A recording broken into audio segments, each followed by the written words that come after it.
इंसानी फितरत में कंट्रोल्स के अगेंस्ट रेजिस्ट करना मौजूद है। एजुकेशनल लीडरशिप एंड मैनेजमेंट या जर्नली कोई भी लीडरशिप और मैनेजमेंट की थ्योरी को आप उठाकर अगर देखें तो उसमें जो पैराडाइम शिफ्ट या एक एवोल्यूशन नज़र आता है जो कि एक वन मैन शो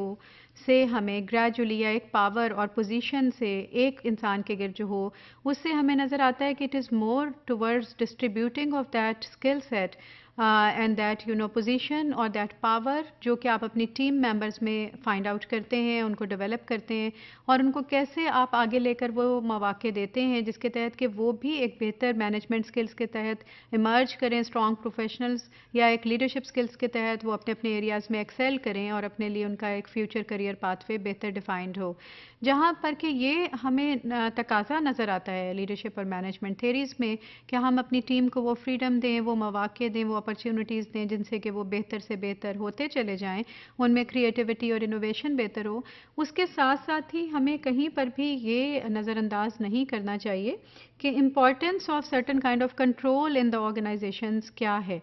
क्योंकि अगर आप एक डिसिप्लिन पैराए में अपनी टीम को नहीं लेकर चलेंगे तो वो एक हैज़र्ड, एक मैसी क्राउड की तरह से वो काम करेंगे जो कि हर कोई अपनी ही तरफ में, अपनी ही सिम्त में भागता चला जाएगा और in the end you will not be able to have anything in your hand. So it's important for you as an educational leader and manager to understand the importance of control, and the research does provide so many benefits जो कि हमारे पास control mechanisms में हमें organisations में देखने को मिलते हैं। ऑर्गेनाइजेशनल कंट्रोल के कुछ बेनिफिट्स में से हम डिस्कस करते हैं कि क्या हैं, जैसे कि controls make plans effective.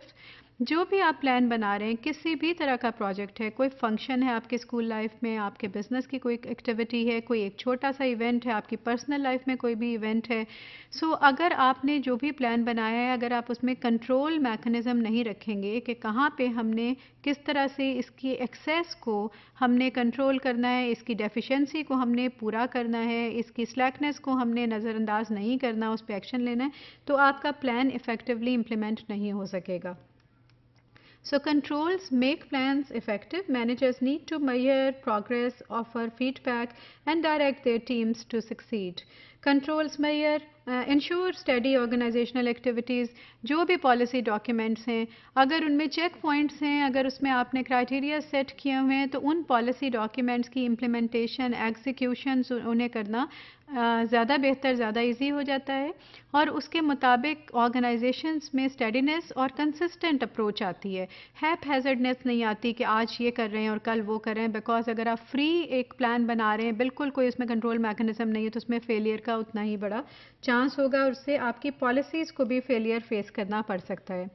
Controls make organizations effective, as we are saying कि organizations need controls in place if they want to achieve their objectives, whatever objectives you have set for your organization. उनके लिए आपने check points अगर नहीं रखे तो आप उनको, आपके पास कोई क्राइटेरिया ही नहीं होगा कि आपको सक्सेस है या नहीं है. So it will be just an assumption and you cannot really put your life, your personal commitments, your personal activities, your professional commitments, your career pathways, your organizational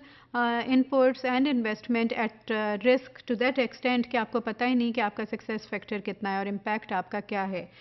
Controls make organizations efficient. Regardless of saying anything else, it's very much evident कि controls की वजह से efficiency जो performance में आती है, resource efficiency जो आती है, वो चेक पॉइंट्स की वजह से आती है, जहाँ पे कि आपको ऑडिट का, मॉनिटरिंग का, इवैल्यूएशन का, अप्रेजल्स का एक मैकेनिज्म एक इन प्लेस होता है. इसी तरह से controls provide feedback on project status. Feedback influences behaviors. Obviously, when you have completed the entire action, जो feedback आपको दिया जाता है उससे आप अपने future direction को, अपनी personal, professional development को आप pathway को define कर सकते हैं. Controls aid in decision making और आपके future के जितने decisions होते हैं उनको control mechanisms की मदद से उस पे reflection करते हुए सारे mechanism पर आप उन्हें future decisions को बेहतर तरीके से लेने के काबिल होते हैं.